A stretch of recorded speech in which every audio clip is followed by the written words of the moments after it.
बच्चों, कैसे हो आप लोग? आई होप कि आप अच्छे ही होंगे। तो बच्चों, आज स्टडी विद सप्रो के साथ हम क्लास सेकेंड का फर्स्ट चैप्टर स्टार्ट करेंगे। अगर आप इस चैनल पर नए हैं तो चैनल के सब्सक्राइब बटन ज़रूर दबा दीजिएगा और बेल आइकन प्रेस कर दीजिएगा, जिससे हमारे आने वाले वीडियोज़ की आपको नोटिफिकेशन मिल जाएगी। फर्स्ट चैप्टर स्टार्ट करने जा रहे ऊँट चला। आपने बहुत से जानवरों को देखा होगा। ऊँट को किसने किसने देखा है? तो ऊँट कहाँ चलता है? रेगिस्तान में, रेतों में, बालू पे, है ना। तो ऊँट का एक और नाम है कैमल। कैमल को एक और चीज़ बोला जाती है इंग्लिश में, उसको क्या बोलते हैं?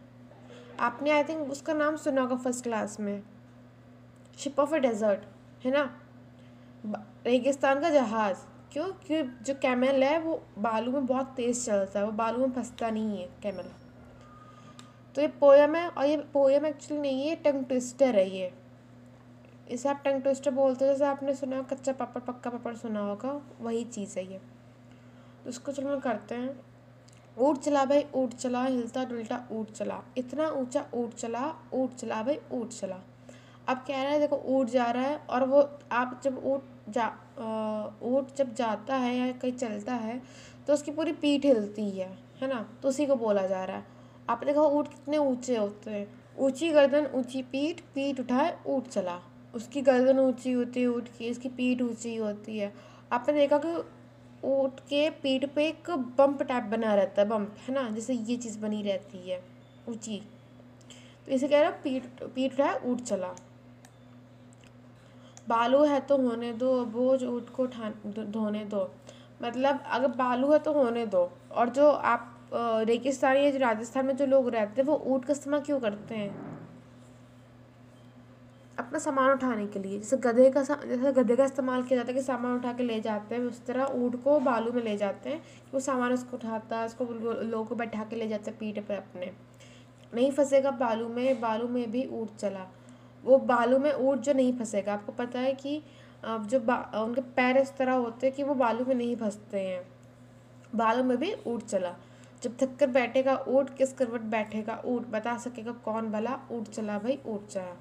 अब जब ऊँट थक जाएगा तो किस तरह बैठेगा, किस पोजीशन में बैठेगा, किस सिचुएशन में बैठेगा ना। ये कौन बता सकता है? कोई नहीं बता सकता। तो चलो भाई ऊँट चला भाई ऊँट चला। झटपट कविता पढ़कर मजा लो। कुछ ऊँट ऊंचा, कुछ पूंछ ऊंची, कुछ ऊंचे ऊँट की पीठ ऊंची। अब जल्दी जल्दी बोल के देखो, जीभ लड़खड़ा गई ना? कैसी लगी कविता? अब इस कविता को अपने मन से नाम दो, ऊपर दी गई जगह में लिख भी दो। अब हम इस पोएम को जल्दी पढ़ के दिखाएंगे, देखते हैं, ठीक है। तो अब इसको हम लोग क्या नाम दे सकते हैं? ऊँट नाम दे सकते हैं। रेगिस्तान, ऊँट रेगिस्तान में ज़्यादा मिलते हैं। नीचे दो चित्र बने, सही जगह पर ऊँट का चित्र बनाओ। अब हमें यहाँ दो पिक्चर दी गई, एक पिक्चर ये है, एक पिक्चर ये है। तो अब हमें बताना है कि ऊँट कहाँ ज़्यादा पाए जाते हैं, यहाँ पर कि यहाँ पर। और जहाँ पाए जाते हैं वहाँ पे हमें इसकी फ़ोटो बनानी है। बालू या रेत कहाँ कहाँ मिलती है? जो बालू और रेत कहाँ कहाँ पाई जाती है? नदी किनारे, समुद्र के किनारे, पहाड़ों पे पाई जाती है, रेगिस्तान में पाई जाती है। और कहाँ पाई जाती है? पानी के, जहाँ पे पानी को तालाब वालाब उसके आसपास भी वो मिलती ही है। कितना? हिलता डुलता ऊँट चला, इतना ऊंचा ऊँट चला। अब बताओ ऊँट कितना ऊंचा? तुम्हारी कक्षा की दीवार जितना, हाथी जितना, बिजली खंभे जितना, और मेरे घर के छत जितना हो सकता है। हम लोग को किसी चीज़ को इसमें कंपेयर करना है कि कौन क्या वो कितना ऊंचा हो सकता है, कितना मोटा, कितना छोटा हो सकता है। कंपेयरिंग करेंगे हम लोग। हाथी कितना मोटा? तुम्हारी माँ के संदूक जितना, ऊँट जितना, पहाड़ जितना। आई थिंक संदूक, मेरे घर में पड़े संदूक जितना, क्योंकि मेरे घर में एक बहुत बड़ा बक्सा है। ज़्यादा बड़ा नहीं, छोटे बक्से इतना बड़ा नहीं है, तो उसके जितना भी हो सकता है। चींटी कितनी छोटी? चीनी के दाने जितनी, चावल के दाने जितनी, इलायची के दाने जितनी, या फिर गेहूं के दाने जितने। गेहूं के दाने ज़्यादा बड़ा हो गया। और क्या, चाय की पत्ती के दाने जितनी, है ना। कुछ ऊंचा कुछ नीचा। ऊँट से ऊंची चीज़ों के नाम पर गोला लगाओ। बछिया नहीं, बछिया नहीं होते हैं। बछिया होते हैं गाँव, जो गाय के बच्चे होते हैं उसे बछिया बोलते हैं। बिजली का खंभा, हाँ। आम का पेड़, हाँ। तुम्हारी कक्षा की छत, मेरी कक्षा की छत ऊँट से ऊंची है, हाँ। हाथी नहीं, हाथी जो ऊँट से मोटे ज़रूर होते हैं, ऊंचे नहीं होते हैं। ऊँट के पैर के बीच में से क्या क्या निकल सकता है? कुत्ता, बिल्ली, खरगोश, चूहा, मतलब जो छोटे छोटे जानवर है वही निकल सकते हैं, है ना। किन किन चीज़ों की मदद से ऊँट पर चढ़ोगे? आप किसके किसकी मदद से ऊँट के ऊपर चढ़ सकते हो? पहले सीढ़ी की मदद से दूसरा किसी इंसान के कंधे पे बैठ के आप चढ़ सकते हो। अब हमें देखना है यहाँ पर सफ़र का सामान, है ना। तो बताओ ये सब क्या क्या उठा के, जैसे हमें पढ़ा क्वेश्चन पोएम में कि ऊंची गर्दन ऊंची पीठ, पीठ उठाए ऊँट चला, ऊँट जो है पीठ उठा के चला, है ना। तो हमें बताना है कि यहाँ पर ये सब जानवर या ये सब इंसान क्या क्या उठा के चलेंगे। हाथी सर उठा के चलेगा, सूंड उठा के चलेगा, पेड़ के तने यानी जो अपने सूंड में जो पेड़ की डालियाँ बांधे वो उठा के चलेगा। टीचर चौक उठा के चलेगा, डस्टर उठा के चलेगा और किताब उठा के चलेगा। पिताजी क्या उठा के चलेंगे, वो बैग उठा के चलेंगे, लैपटॉप उठा के चलेंगे, मोबाइल उठा के चलेंगे, है ना। शेर सर उठा के चलता है और अपना खाना उठा के चलेगा। दादाजी चश्मा उठा के चलेंगे, लाठी उठा के चलेंगे और न्यूज़पेपर अखबार उठा के चल सकते हैं, या फिर कलम उठा के चल सकते हैं। तो पिताजी भी कलम उठा के चल सकते हैं, दादाजी भी कलम उठा के चल सकते हैं। आपको जो आसानी हो वो आप लिख सकते हो। कुछ नीचे शब्द लिखे हैं, इन्हें बोल कर देखो। अब मिलते जुलते शब्दों को सही खाना में लिखो। झूठ, सूत, भला, धस, हंस, तब, कब, गला, आलू, चालू। अब हमें यहाँ पे कुछ वर्ड्स दिए गए हैं, तो हमें इन्हीं वर्ड्स को ऐसे देख के जो मैचिंग राइमिंग वर्ड्स एक जैसे उनको लिखना है।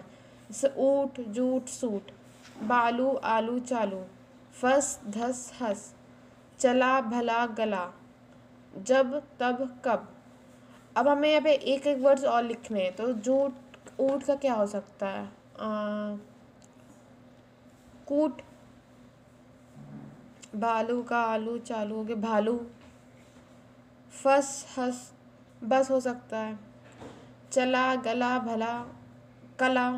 कला मतलब आर्ट होती है, जो हिंदी में कला को आर्ट को कला बोलते हैं, सॉरी।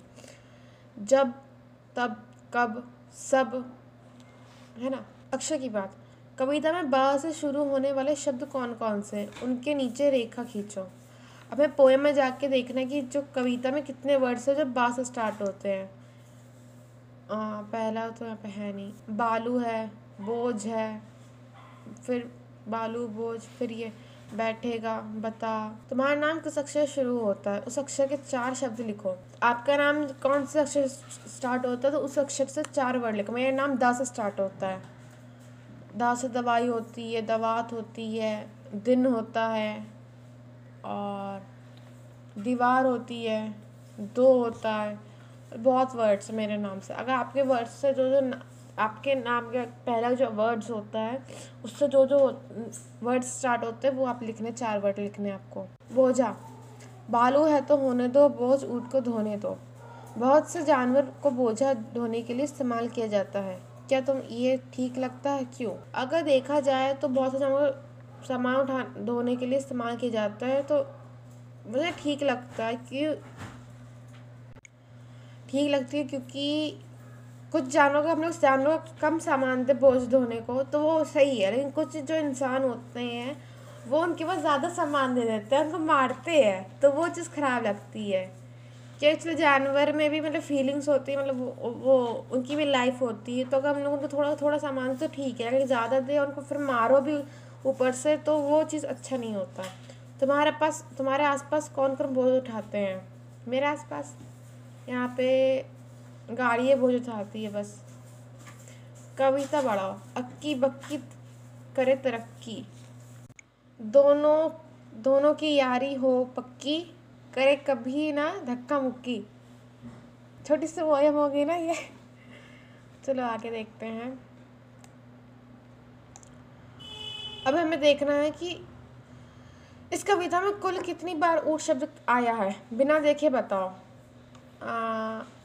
अगर मेरे को याद है तो ऊँट का वर्ड 13 या 14 टाइम्स आया है। चलो गिनते हैं। 13, हाँ मैंने कहा था, अंदाज़ा लगाया था मैंने। नीचे चित्र में कितने ऊँट छिपे हैं, ध्यान से देख के बताओ। अब यहाँ देखना है कि कितने ऊँट इस पूरी फोटो पे छिपे हुए हैं। चलिए गिनते हैं। 72 है। 72 ऊँट छिपे हैं इस पूरी फोटो में। अगर आपको ना हो तो आप गिन के भी देख सकते हो। चलो आज के लिए बस इतना ही। अगर आपको वीडियो अच्छी लगी तो लाइक करना, शेयर ज़रूर कर दीजिएगा।